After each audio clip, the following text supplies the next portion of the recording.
Welcome once again to our Tagalog language learning lesson. This is Miss Juanita de Guzman Gutierrez, BSEDMSCD, speaking to you over the video. In Tagalog, inaanyayahan ko po kayong muli na mag-aral ng Tagalog na pagsasanay o leksyon. Ito po si Binibining Juanita de Guzman Gutierrez, BSED, MSED. In English, this is Miss Juanita de Guzman Gutierrez, BSED, MSED, University Professor, Journalism Teacher, and School Paper Advisor, Outstanding Teacher, if I could mention, New York City School Teacher here in the USA, where I am author, writer of 22 books, yes, 22. And the first one is Speak Tagalog, a basic primer, written by yours truly, Miss Juanita de Guzman Gutierrez, BSCD, MSCD. And thank you to all my wonderful subscribers, those who like, shares, comments, and subscribe. And please subscribe so that you will be updated with all of my videos. And special mention to all my wonderful subscribers who always visit my channel and loyal friend, Sir William Charity.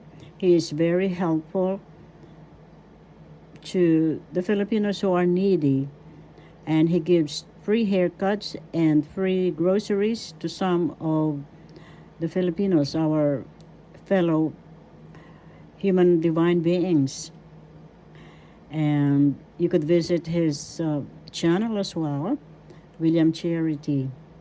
And all of our wonderful subscribers and friends, thank you also very much for all your wonderful support and blessings. We are all in this together. We support each other and have fun. And Merry Christmas, Happy New Year 2026, and moving forward, every day is a holy day according to the angels. Holy, in Tagalog, banal na araw. So every day is Christmas. And Sananda Jesus said that we should celebrate Christmas, the birth of our Christhood. Meaning, Sananda Jesus wants us, all of us, to celebrate our own birthday as Christ. The word Christ means unconditional love. In Tagalog, ibig ng mahal na Hesus Kristo na tayo ay ipagdiwang natin ang ating kaarawan bilang Kristo.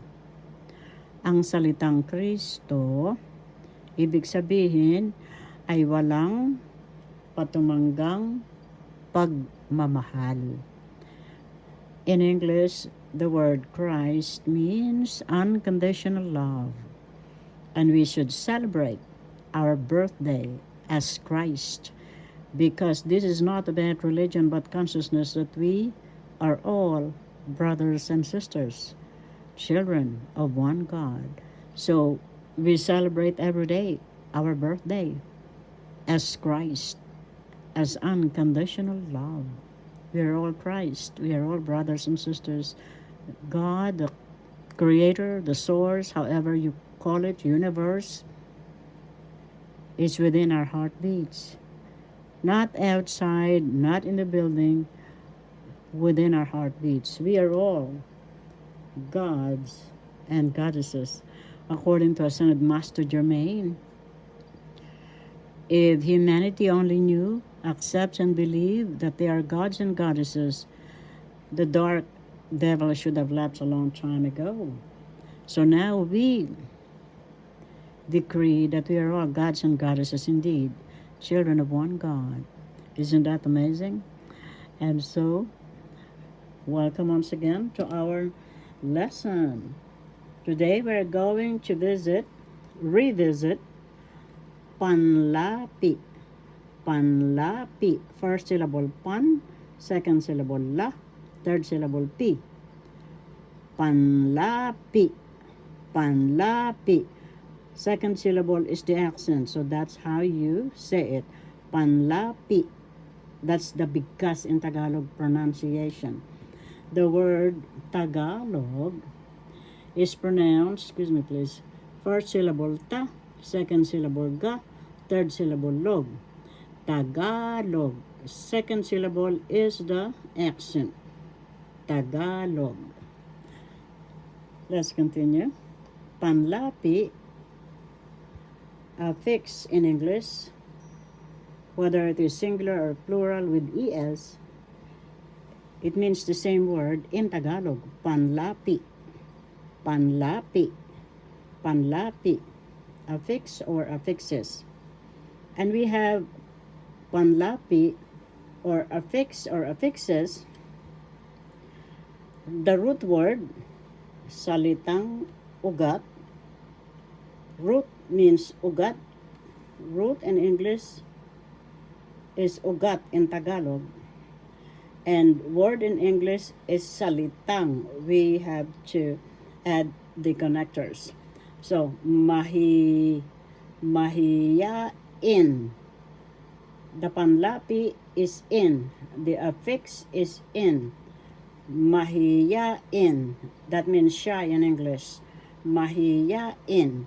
First syllable ma, second syllable hi, third syllable ya, fourth syllable in. The accent mahiyain is in the third syllable. Mahiyain. Mahiyain, shy in English, and that's the root word, that's the affix, that's the panlapi. Next example or halimbawa in Tagalog, ma-bili. Ma-bili. The root word is ma. Salitang ugat, root word. Ugat, root in English, salita, word. We just put the connector NG. So, ma-bili. Bestseller in English. Ma-bili. First syllable ma, second syllable bi, third syllable li. Mabili. Mabili. The accent is in the third syllable. Mabili. Bestseller in English. That's another example of panlapi or affix or affixes if it is plural. Whether it's singular or plural, it's the same word, panlapi in Tagalog. Another panlapi or affix is mangkas. The panlapi is or affix in English. Angkas. Mangkas. Angkas is the root word for salitang ugat. Ugat means root. Salita is word with an NG when we connect another word. Umangkas, first syllable second syllable ang, third syllable kas. Umangkas, the third syllable is in the third, the accent is in the third syllable. Excuse me please. Umangkas. Hitchhike in English. Hitchhike. Umangkas. The panlapi is or affix. Next example, halimbawa in Tagalog. Tag-ani. Tag-ani. Tag is the panlapi or affix. Tag-ani, meaning harvest time in English. Harvest time. Tag-ani.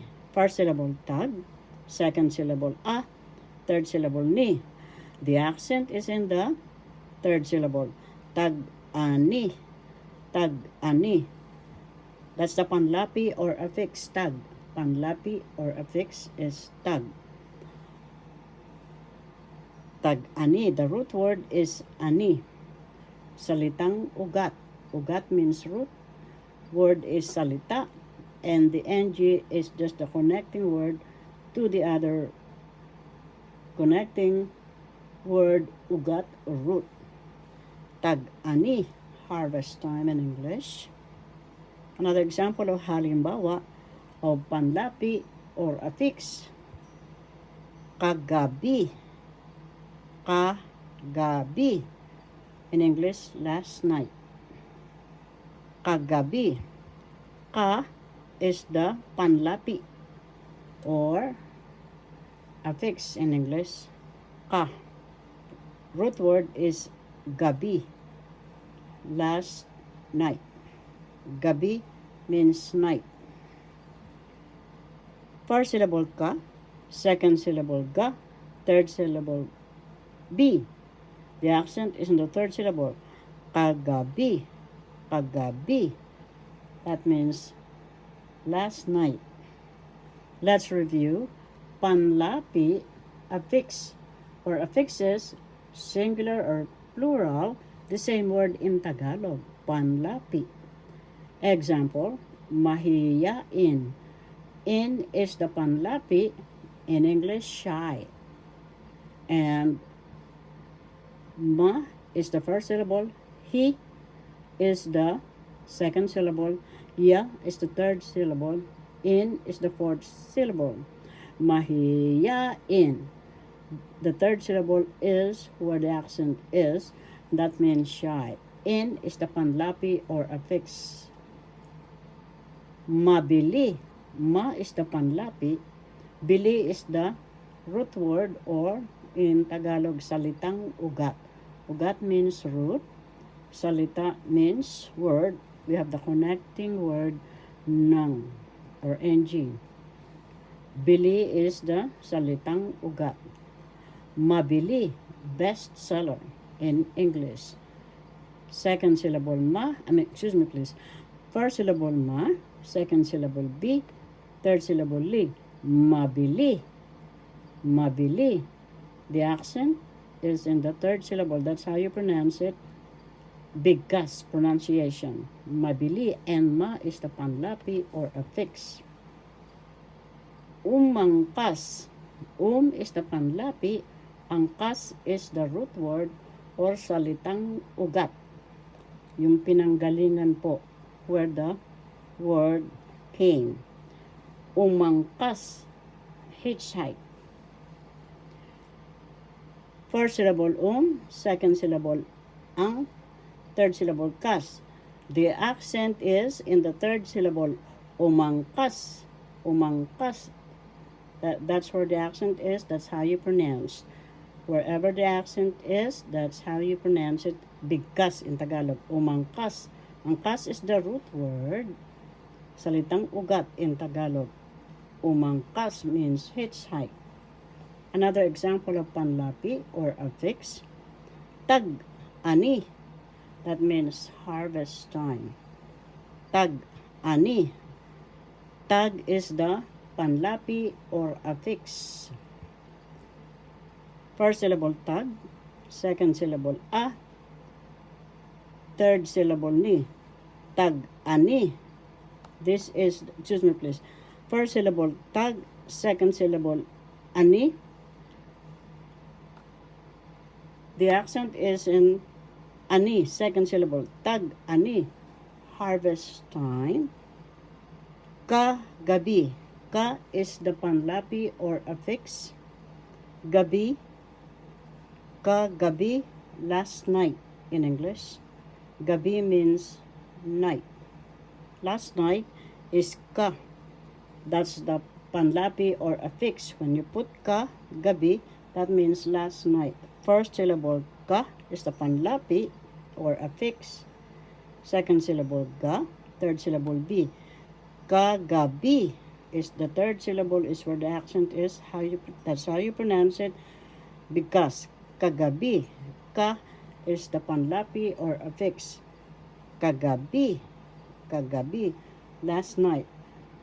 I hope you learned something today, and you will notice my pen says Secret Miracles of Therese Juden Blaze, written by yours truly, Juanita Gutierrez. This is another title of my book, Miracles of Saint Therese, Saint Jude, and Blaise, Saint Blaise. Secret Miracles of Therese Juden Blaze. When you have a fishbone in your throat, call Saint Blaise. When you have difficult problems, call St. Jude, and St. Therese will give you roses when she hears your prayers and grant your wishes. So, Secret Miracles of Therese, Jude, and Blaise is another book of mine among my 22 books. Thank you all for watching. See you all again, and I hope you learn something today.